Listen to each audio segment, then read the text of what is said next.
Assalamualaikum warahmatullahi wabarakatuh. Saya Tegar Aditya Firmansyah dari Ars University, tepatnya di Prodi Ilmu Komunikasi. Video ini saya buat sebagai salah satu tugas dari satu mata kuliah, yaitu manajemen komunikasi. Komunikasi ke atas yang bisa disebut overt communication.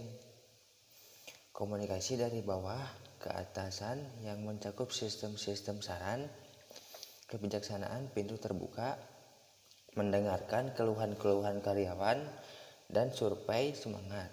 Komunikasi ke atas dalam sebuah organisasi dapat diartikan bahwa informasi mengalir dari tingkat yang lebih rendah ke tingkat yang lebih tinggi.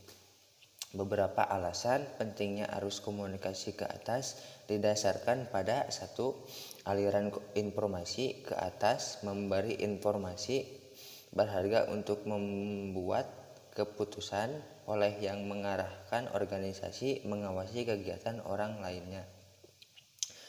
2. Komunikasi ke atas memberikan kepada penyelia kapan bahwanya siap menerima apa yang dikatakan padanya.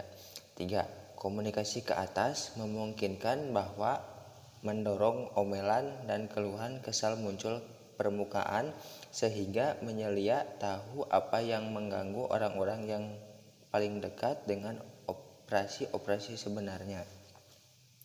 Nomor 4. Komunikasi ke atas menumbuhkan apresiasi dan loyalitas kepada organisasi dengan memberi kesempatan kepada pegawai untuk menentukan apakah bawahan memahami yang diharapkan ke aliran informasi ke bawah.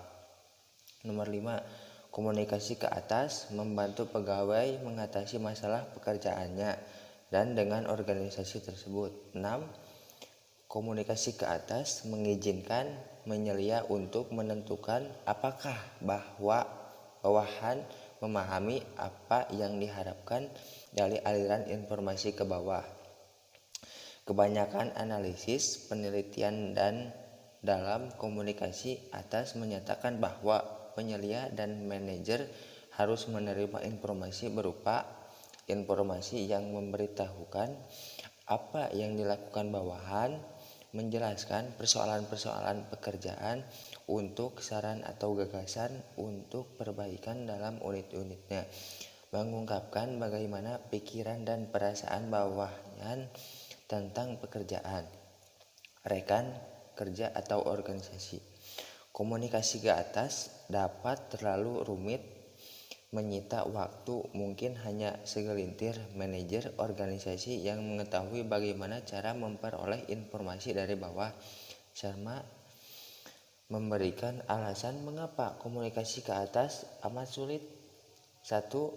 Kecenderungan bagi pegawai untuk menyembunyikan pikiran. 2. Perasaan bahwa menyelia dan manajer tidak tertarik kepada masalah pegawai. 3. Kurangnya penghargaan bagi komunikasi ke atas yang dilakukan pegawai. 4.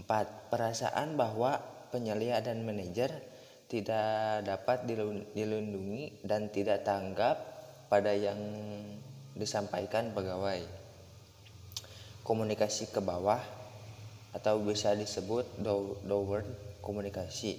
Komunikasi dari tingkat yang tinggi ke tingkat yang lebih rendah, yaitu organisasi mencakup pedoman perusahaan, publikasi dalam memo, papan, buletin, dan rak informasi. Komunikasi ke bawah dalam sebuah organisasi berarti bahwa informasi mengalir dari jabatan prioritas lebih tinggi kepada prioritas lebih rendah. Informasi yang dikomunikasikan dari atasan kepada bawahan lainnya.